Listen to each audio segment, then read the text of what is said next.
हमारे रहते आप बेरोजगार क्यों हैं? सरकारी नौकरी की सबसे अच्छी तैयारी, सबसे अच्छे अध्यापक, सबसे कम फीस, हरियाणा का नंबर 1 कोचिंग सेंटर ICS।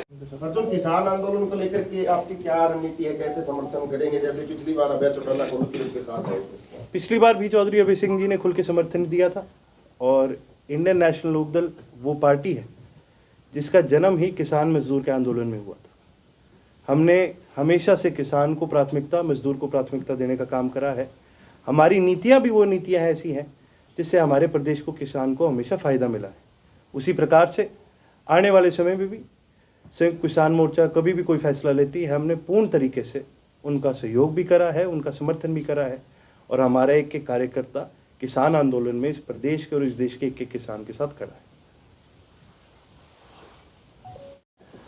सबसे पहले तो सभी पत्रकार साथियों का मैं धन्यवाद करना चाहता हूं और आप सभी का स्वागत करना चाहता हूं। आज की ये प्रेस कॉन्फ्रेंस रखने का जो हमारा मेन आज मुद्दा था, अब 2 मुद्दे बन चुके हैं। सबसे पहला, आने वाली इस 15 फरवरी को ISO यानी INLD स्टूडेंट ऑर्गेनाइजेशन, जो इंडियन नेशनल लोकदल की छात्र इकाई है, हमारा 5वां स्थापना दिवस मनाया जा रहा है और ये सिरसा में मनाया जा रहा है, CDLU में मनाया जा रहा है और पूरे प्रदेश भर से सभी छात्रों को न्योता दिया गया है और हमें उम्मीद है पूरे प्रदेश भर से हमारी जो छात्र इकाई के हमारे जितने साथी हैं वो सब वहाँ पहुँचने का काम करेंगे। हमारे मुख्य वक्ता चौधरी अभय सिंह चौटाला जी होंगे और हमारी नेशनल बॉडी है उसका गठन भी आने वाली इस 15 तारीख को करा जा रहा है। साथ ही साथ छात्रों के कई मुद्दे हैं जिनको ISO ने पहले भी बड़ा हाईलाइट करने का काम करा है, उन्हीं मुद्दों को हम आगे हाईलाइट करने का काम करेंगे और कई नए मुद्दे हैं जो इस बजट के बाद प्रदेश के आगे आने जा रहे हैं, इस देश के छात्रों के आगे आने जा रहे हैं। उन सभी मुद्दों के ऊपर हम उस दिन चर्चा करने का भी काम करेंगे। साथ ही साथ ISO ने हर साल अपने संगठन के माध्यम से समाज सेवा करने का काम करा है, चाहे वो रक्तदान के कैंप हो, चाहे वो नशा मुक्ति के अभियान हो, चाहे वो कैंपस की सफाई के अभियान हो। हम हर साल 15 तारीख को इस प्रकार से पूरे प्रदेश के अंदर अभियान करते जा रहे हैं और इस साल भी 15 तारीख को हमने रक्तदान का भी एक अभियान शुरू करा है और जिस प्रकार से समाज सेवा इस प्रदेश के छात्र हमेशा से करते जाए हैं, उस समाज सेवा की प्रथा को हम आगे बढ़ाने का काम कर रहे हैं। साथ ही साथ आज एक और चीज़ के बारे में भी आप सभी साथियों से मैं चर्चा करना चाहूँ कि ये बड़ी एक आज निंदनीय घटना हुई है कि जो हमारे प्रदेश की सरकार है, जो देश की सरकार है, इसने किसानों को रोकने के लिए सिर्फ इस बात के डर से कि भाई किसान इकट्ठे हो रहे हैं, पूरे प्रदेश के अंदर एक तरह से सारी रास्तों को, सारे रोड्स को इन्होंने ब्लॉक करने का काम करा है। आप सिरसा शहर के अंदर भी हैं, अगर आप देखेंगे यहाँ से रानिया की तरफ अगर आप जाएंगे तो किस तरह का सरकार ने ब्लॉक करा है। पहले तो 4-5 ट्राले मिट्टी के गिरे, फिर उसके बाद कंक्रीट के बैरिकेड लगाए, कंक्रीट के बैरिकेड के बाद जो पुरानी पाइपें पड़ी होती है कंक्रीट की वो लगाई उसके आगे और फिर उसके आगे पुलिस का बैरिकेड लगाया। आप सोच सकते हैं इतनी भयंकर बैरिकेडिंग सरकार ने आज जो करी है, ये केवल और केवल सरकार का डर आपको दिखाने का काम करता है। एक तरफ इस प्रदेश की और इस देश की सरकार अपने गुणगान गाती है, लेकिन दूसरी तरफ आप ये देखो क्या हालात बन चुके हैं। 13 तारीख के डर में 3 दिन पहले इस प्रदेश की सरकार ने इंटरनेट की सारी सेवाएं बंद कर दी। 3 दिन पहले पूरे प्रदेश को रोक दिया। यहाँ से आप अपने शहर से किसी दूसरे शहर नहीं जा सकते। किसी को, अगर आम जनता को आज के दिन जाने की कोई अनुमति नहीं है। धारा 144 लगाने का काम इस सरकार ने करा। आप मेरे को ये बताइए, कोई आम आदमी किसी को डॉक्टर के जाना भी हो सकता है, किसी को अपनी रिश्तेदारी में जाना हो सकता है, किसी को काम हो सकता है, किसी का कोई बहुत ज़रूरी काम हो सकता है। केवल और केवल इस डर की वजह से आज पूरे प्रदेश की जनता को दिक्कतें झेलनी पड़ रही है। हम सभी इस बात की बहुत ज़्यादा निंदा करते हैं। बाकी आपकी तरफ से कोई भी सवाल हो आज के दोनों विषयों के बारे में तो आप खुल करके इस बारे में चर्चा कर सकते हैं। उसका आपका जो स्थापना दिवस पे किस तरह के कार्यक्रम रहेंगे? स्थापना दिवस पे हमारा जो एजेंडा है ISO का, उसको विस्तार से डिस्कस किया जाएगा। हमारी क्या विचारधारा है वो आपके आगे रखी जाएगी और साथ ही साथ 2 बड़े एजेंडाज हैं आज के दिन। एक तो स्टूडेंट्स की बढ़ती फीस को लेकर के आज सरकारी कॉलेजों के अंदर भी स्टूडेंट्स की फ़ीस को बढ़ाया जा रहा है और प्राइवेट कॉलेजेस को ज़्यादा बढ़ोतरी दी जा रही है।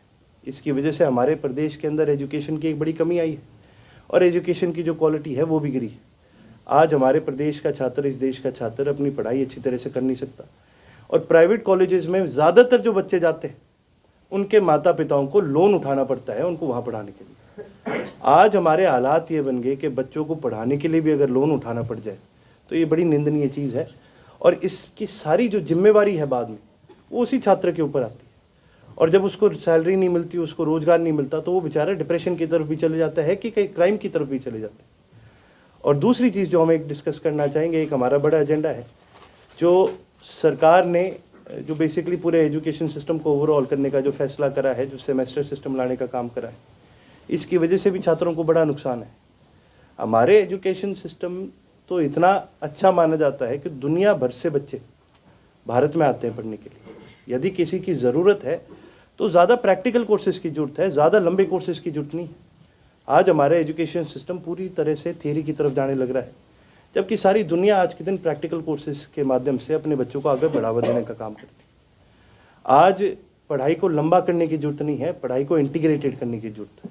ये दो हमारे बड़े विशेष मुद्दे रहेंगे और भी कई सारे रहेंगे और कार्यक्रम में चौधरी अभय सिंह जी भी सभी हमारे साथियों को संबोधित करने का भी काम करेंगे और भी कई सारी चीज़ों के ऊपर हमारी चर्चा होगी। छात्र इलेक्शन को लेकर भी चर्चा है। हमने हमेशा से हरियाणा प्रदेश के अंदर छात्र इलेक्शन के हक में बात करी, यहाँ तक कि जब पहले अनाउंस करे गए थे और उसके बाद जब इनडायरेक्ट इलेक्शंस करे गए थे तो हमने इसका बहिष्कार भी करने का काम करा था। इनडायरेक्ट इलेक्शंस किसी भी माध्यम से सही इलेक्शंस नहीं माने जाते क्योंकि वो सही रिप्रेजेंटेशन नहीं देते। आपने हाल ही में देखा होगा चंडीगढ़ जैसे शहर के अंदर जो एक यूनियन टेरिटरी है जिसके ऊपर मतलब सीधा सीधा एडमिनिस्ट्रेशन राष्ट्रपति की होती है। यूनियन टेरिटरी के एडमिनिस्ट्रेशन को हम सबसे साफ एडमिनिस्ट्रेशन मानते हैं और चंडीगढ़ जैसे शहर के अंदर भी सरकारी कर्मचारी के माध्यम से वोटों के अंदर धांधली करी गई। तो फिर यूनिवर्सिटी के इनडायरेक्ट इलेक्शंस क्या चीज़ है? इसमें तो सरकार हमेशा ही अपने बच्चों को आगे बढ़ाने का काम कर सकती है।